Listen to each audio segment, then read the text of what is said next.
He is the head coach of the Aztecs. Steve Fisher is back on the Scott and BR show.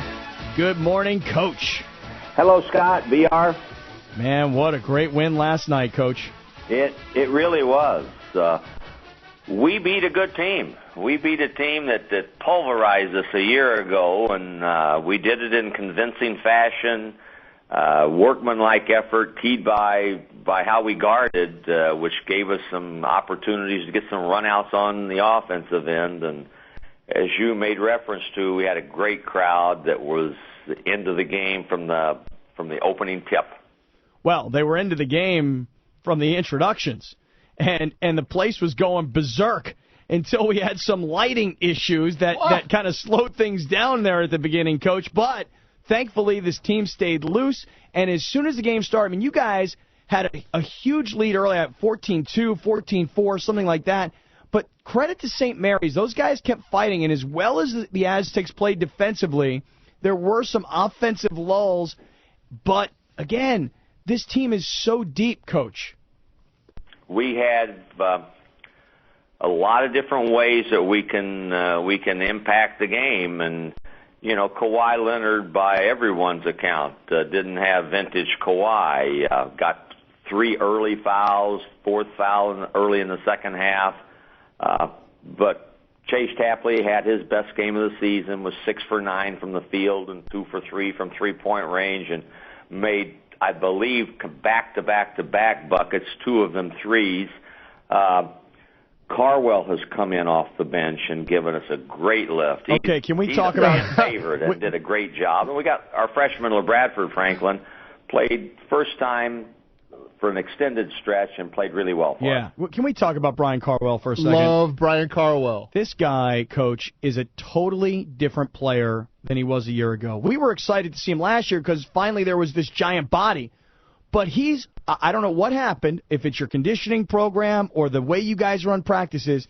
He plays at a different speed this year, and the crowd loves him. He responds to the crowd. He gets the crowd into it. He is becoming a fan favorite. He really is. I mean, there's absolutely no question to it. And he knows it, and he loves it. You know, he took that first 3. He hadn't been in the game 30 seconds, and he had a trail 3. And we really do, you know, some fans that don't appreciate what you do in practice, we work every day. We have a 12-minute shooting segment, and part of that, every day we have what we call trail post threes for our big guys, and they all shoot them. And I'm not sure I wanted him to shoot that one at the time, but I've watched him in practice, and he can step up and make it. And, you know, if you miss that first one, then you don't take another one. But that basket really electrified the crowd, and his footwork's better. He's lost some weight, and he's feeling good about himself. Now, Coach, do you have to tell him that if you miss that first one, you can't take another one, or does he know this? Sometimes I have to remind him. Yeah, because here's how the crowd went. It went just like this. He came off the bench. He took the ball. The whole crowd went like this. When he released the ball, the whole crowd went, no! And then like 2 seconds later, everybody went, yeah! It was hilarious. Yeah, it was, you know, and Carwell's a guy, you know, we stat charges taken, and he'll throw that big body in front of you running down the lane and take a charge, and obviously he sets a huge screen, which we do a lot of, and creates opportunities for others. So he's become a big part of what we're doing. No doubt. And, Coach, when Kawhi doesn't necessarily show up the way he normally does, it's good to know that your team says, hey, it's no problem. We can handle this. We've got five seniors.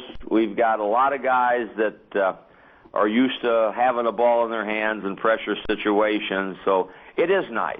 It's nice to know that you can move the ball and somebody's not going to be afraid to take a big shot. And we've got some different areas where we can score both inside and out. And I thought Malcolm Thomas he was a beast. Impacted the game at both ends of the floor. He blocked 6 shots, but he had 4 of them were guaranteed point blank layups, and he came out of from nowhere and blocked the shot, and he was very aggressive offensively, 5 for 8 from the field.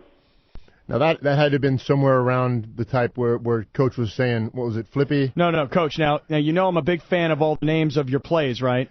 and I love that you've decided to go with states, and I know you're a geography guy, but my new favorite play that you call is floppy fist. I don't know what you watch, but you watch me, so I better be careful. Yeah, that's one of our looks, and I don't want to give away all our stuff, but when we put a fist up, that means we want to throw the ball into the post and get a post touch. And does it have to flop when you put the fist up? Yeah, a little bit. Okay. Yeah, little floppy fist. Little floppy fist going there last night. Coach, what I'm hoping for is Saturday night when Wichita State comes to town, maybe another sellout. I mean, look, if you sell out a game midweek with really not a lot of publicity, I mean, it's not like you're getting front page of the newspaper every day. That's a huge accomplishment. And Saturday night, Wichita State, I mean, tell us a little bit about them. They just recently had a close call against Connecticut, and they're a real good team coming in. Wichita State is the favorite to win the Missouri Valley Conference, and you guys know sports. That's a really, really good basketball league. They're big. They have a veteran team also. I watched their game. They opened the Maui Classic against Connecticut and led for almost the whole game. They led with under 2 minutes to go in the game and probably should have won the game. And then that little guard from Connecticut took over. They're good, and we will have our hands full. That's their only loss of the season so far. And I told our team after the game, I said, Wichita State has one more opportunity to beat a marquee team. And I said, I'm talking about you. You are the marquee team. They went to Maui. They thought maybe they would play 3 games like that because Michigan State and Washington, but they went into the losers bracket. So this is a huge game for both teams, and they're going to come in unafraid. They're good.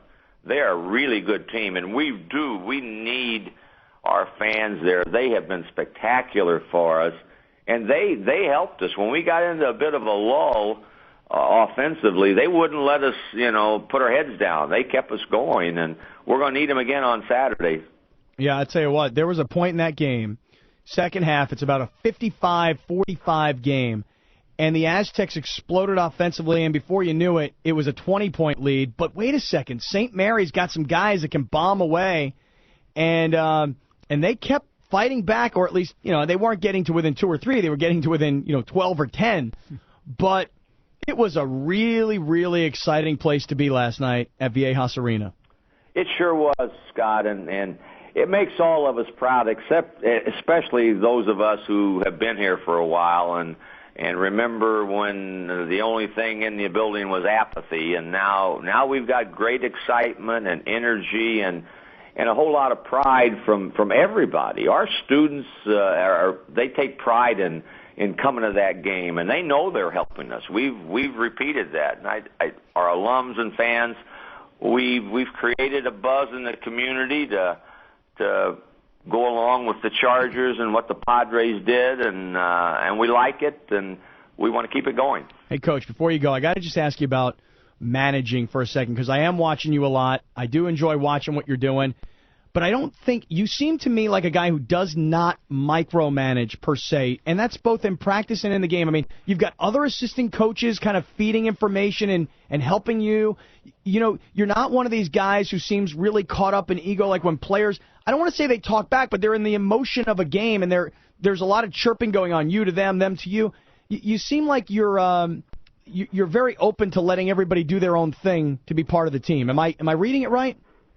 I've done this a long time. I used to be a guy that micromanaged every move that everybody made, and I tried to control everything. And then I learned if you want to have a longevity and if you want to keep good people, then you got to give responsibilities and let them do their thing.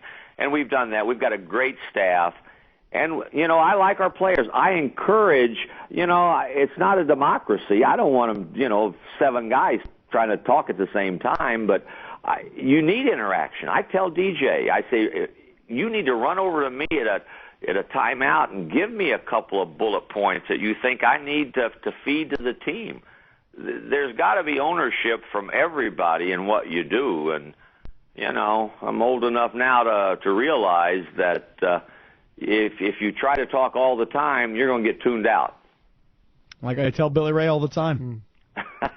I tell him that all the time. Stop talking so much. Coach, just don't let the fact that Scott's right behind you, watching everything you do, listening to every word you say, don't let that change the way you've been coaching. I'm fascinated by the management, I got to say. I know this. Scott's got some of our play calls down. If he goes to the dark side and gets in with these other teams, I'm going to be worried a little bit. That's what I'm scared of. That's exactly what I'm scared of. I'll tell him the names of the plays. I won't be able to tell him what any of them mean. Flip it this. Yeah, Well, we appreciate you guys keeping us on the front burner and talking about us and being there. And I know, both of you know, when you're there, you feel the energy and excitement, and it's an atmosphere that you felt when you were at Arkansas and you felt when you were at Pittsburgh, and it's fun. It's major college athletics. Big time. Hey, Coach, before you go, have you placed a call yet to Brady Hoke saying, you're staying? Let's go. I'm the boss around here. You're staying.